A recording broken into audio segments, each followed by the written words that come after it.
We fried this rice? So 3 years ago, I decided to get and play Dragon Quest XI. And then I played it for 8.5 hours and didn't play it again. Now this wasn't because the game was bad or anything. I was just burnt out on JRPGs. I had just finished Like a Dragon, one of the greatest JRPGs of all time. You can fight me about it. And I was currently playing through Persona Royale.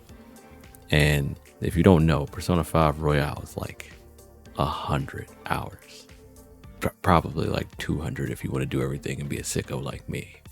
So for stream, We Fried Rice on Twitch, always be plugging, I decided that I wanted to give Dragon Quest another try. So I just wanted to give my impressions on what I've thought so far going through Act 1. Okay, a few house cleaning things to get out of the way. I have never played a Dragon Quest game before this. I had heard they were good. I've heard it a lot. My late best friend was a huge fan of Dragon Quest VIII. I just never got a chance to play them because I was broke and I was playing Final Fantasy. You only get to pick one JRPG at a time. I'm already well versed in a bunch of JRPGs. I've been seeing Final Fantasy since Final Fantasy VII when my brother first played it, and I recently finished Final Fantasy VII Remake, and I almost finished Final Fantasy IX. That's a whole nother story for another time, and it will get finished. Now, for Dragon Quest XI, I started it back up and immediately noticed that I hadn't given appreciation to how pretty that game is. Dear God, is that game pretty. And that game is pretty for any year or any time. It just looks really good. And I feel like it probably hit my neurons even harder because, you know, RIP to the great Akira Toriyama. The art style is great. I love how vibrant everything is. That was my first impression. We're off to a good start.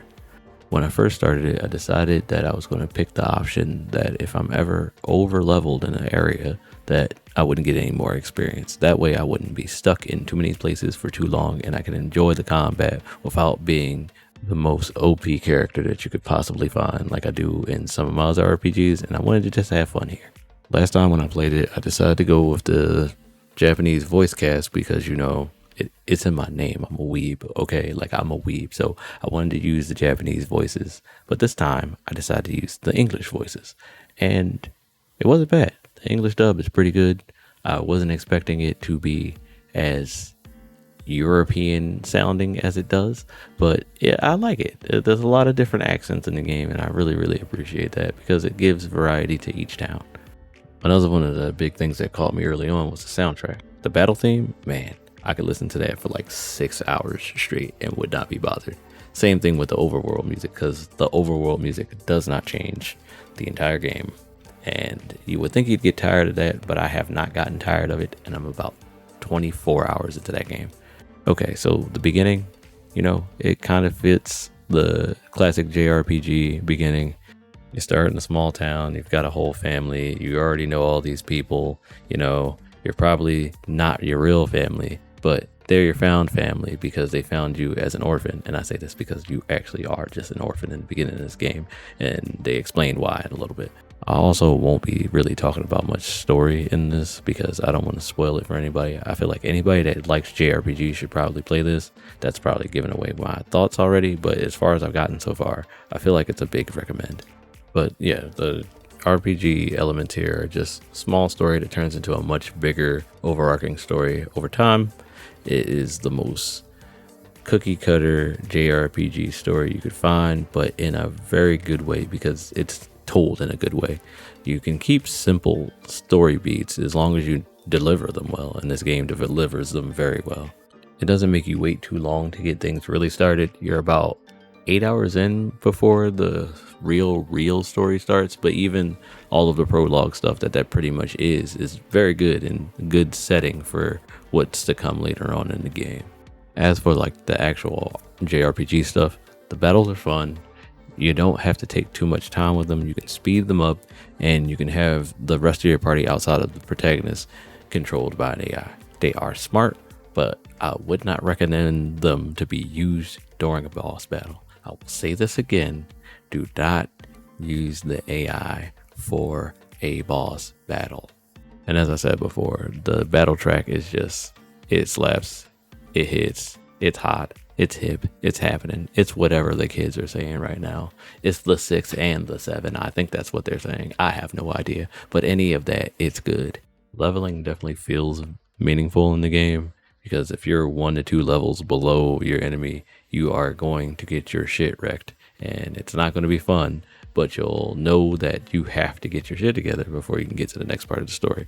I like that. I haven't played a game in a while where I kind of get roadblocked by just being 1 to 2 levels down and knowing that I gotta just, grind a little bit to get there. The grinding never takes super long, and once you've hit the ceiling, they stop with the XP because of the setting I had, so that it was a lot of fun. I don't know if anyone else has mentioned this when they're talking about Dragon Quest XI, but I love the protagonist's hair. I love his little $30 haircut. He has the Trunks bust down. He has the Bulma bust down. He has it and he's wearing it and he's rocking it. And I love it. I have not shut up about it the entire time I've been streaming it. Weeb Fried Rice on Twitch, always be plugging once again. But yeah, I love his hair and I will always love his hair and you will not hear me shut up about it. The cast of characters that you grab along the way that I have so far have been pretty cool. They all have a lot of personality. They're all very varied, and they all have their own motivations to get through the story, which I like. So it's not just, oh, he's the chosen one and we're following him. While there is a bit of that, all of them have their own reasons for wanting to follow you, and that's enough of me. The one thing I do not like about the party is that one of the characters and somehow a love interest is a grown woman in a child's body. I hate that trope so much. I don't understand why it's there and why we even need to have it in the game. It just pisses me off. It makes me mad. I don't know why they needed to put it there. It's stupid, and the game is not better for it, and it's probably one of the only things that I do not like about the game. And on the streaming side of things, we Fried Rice always be plugging.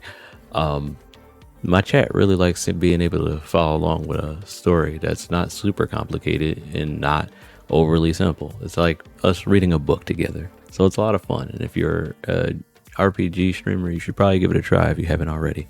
I would highly recommend it. I am a small streamer, but I can still give recommendations, all right?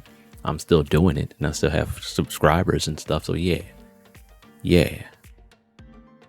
I'm sorry. I didn't mean to be mean. We can move on now. And that was my attempt at humor, but you know what humor is way better than that? The humor in the game. The game is actually pretty funny. It does get a little bit too bogged down in a lot of alliteration a lot of the time, but it's pretty funny to go into a town and everybody speaks in haikus, or go into another place and everyone's just rhyming because that's just how they talk. It kind of reminds me of One Piece because each region is very varied from the next. And everybody's very different, even though they're also kind of similar, like real life. There are side quests that you can run around and do. They aren't like super imperative to the story. They don't give a lot to the main story, but they are a nice little fun little side quests that seem like filler for a game or a filler episode of an anime. I like doing them. You get some good items on some of them. So I would say if you want to 100% the game, it's not a slog to do at least a side quest at the very, very least. And the story has been a pretty slow burn for right now. I've gotten through Act 1 and now there's probably another 50 or so hours left for me. And I've been 24 hours in and we just got to like the first big crux point of the story. So those are my impressions on Dragon Quest XI so far. I'm going to keep on playing it. As I said, I'm going to be streaming it every day that I do play it. And you can come through usually Tuesday through Friday between 1 to 3 until I'm done playing. So come through. I appreciate you watching. Like, subscribe, all that stuff. See you next time.